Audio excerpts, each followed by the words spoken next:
I assume you can't name names at this particular time, but... Not if people haven't been apprehended yet. Right, okay. Are senators involved? U.S. senators? Well, and congressmen, do you suppose? Let me give you some information here. Now, this is stuff that has come out of newspaper clippings. It has gotten far enough to get in the newspaper, even if it hasn't been followed up. This was potentially the biggest case of all. That the one in New Orleans? Yes, a New Orleans Boy Scout troop was busted for actually being a callboy ring of boy prostitutes. The man who was the leader of the Boy Scout troop was given 75 years in prison, and then he offered to tell a story. The story he told was that the congressional delegations from 2 states, one of which was Louisiana and one of which bordered Louisiana, and, as he put it, the entire hierarchy of one of the states, as far as top political posts, were all involved as customers of the little boys. And he said he was willing to name all the names. That was a UPI story of 26 November 1979, and he never talked again. Is he in jail now? Is he in prison? He's still in jail. He said there was 1 U.S. senator and many congressmen. Weren't there a couple actually right-wing, new right representatives, congressmen in Washington, Bauman, who were actually found guilty of molesting? Doug, I wish you were right. Yeah. Congressman Robert Bauman was apprehended in February of 1980, having sex with a 16-year-old boy. For some reason, no charges were brought until September 1980. At that point, the FBI and the U.S. Attorney made an agreement to keep all details of the account out of public records. The charges were dropped on Bauman's promise that he would take a drug or an alcoholic abuse treatment program. He continued in office and he ran for re-election. He was defeated, but he said he would go on to run again. William F. Buckley is one of his closest friends. They were co-founders of Young Americans for Freedom and the American Conservative Union. The way Buckley put it was this: it transpires that during alcoholic bouts he engages in homosexual acts. He went on to say there was a complaint filed by a 16-year-old boy. And then he went on to say Bauman should resign from Congress and resign from the positions in conservative organizations because he was an embarrassment. Bauman never went to trial. He didn't actually go to a formal pretrial hearing either. Then there was Texas Congressman Wyatt, who was caught, well, actually, I take it back. He was not caught. A juvenile reported that Wyatt had forced sex on him. Charges were never filed. That's a quote. Charges were never filed, despite the fact that the boy had filed a complaint. And Wyatt said he was going to run again. When it was published in the Austin paper that the complaint was not that he was drunk driving, but that he had forced sex on a juvenile male, he said he wouldn't run again. He was already in the alcohol rehabilitation program, so there was no trial, no pretrial hearing, no charges. Wasn't there another ring of tour guides, boys as tour guides for congressmen? Well, that you may be referring to the case of Representative Hinson, a Republican from Mississippi, who was found having sex with somebody in the men's room of the Longworth House office building. There are conflicting accounts. According to one account, he was having sex with a minor. According to another account, he was having sex with an adult. He said he was innocent, and he agreed to undergo alcohol abuse treatment, and he was not charged.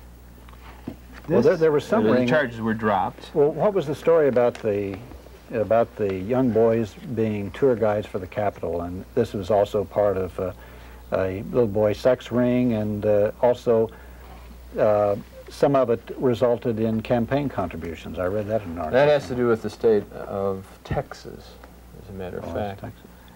And here's the way we can tell that story. This is one you can't tell. Well, this is one we can't. It got into the newspaper. Yeah, I saw it in the newspaper. But then it disappeared. Oh. what appeared in the newspaper was a boys' home run by a Texas state representative was being investigated for charge of abuse of the boys. The state representative said that there was no abuse. He claimed that his place could not be investigated by the state because it was private, like that of Lester Roloff. Reverend Roloff. The story died and didn't appear in the press anymore. The lead that produced the initial story was that that representative took campaign contributions, and then the contributors, as a reward, got to have sex with the boys in the home. And that he did this for more than himself, but for other representatives. That man is out of the state legislature. So we've talked about legislators, congressmen, A senator. senators, people in the highest ranks of government at the state level. Now, are these just aberrations, or is this part of a widespread ongoing thing? I think it's very widespread. And not just among powerful politicians. We've talked about politicians. But it seems to be the case that in all high-powered professions,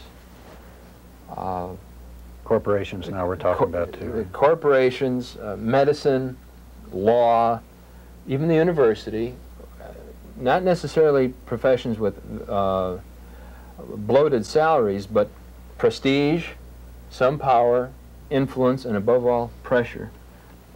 The men involved are susceptible to this kind of deviation. I'm working right now, you know, like just, you know, with the corporation. And What's that? How's that work? well, when their executives or, you know, their business people are in town, they're sent to our apartment and we entertain them while they're here.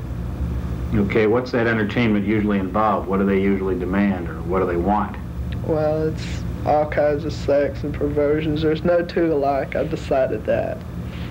Everyone's in for something different, so I can't really stereotype the whole, you know, situation. All the men want different things? Yeah, right. But we're usually in the passive side, and they're usually the dominant player.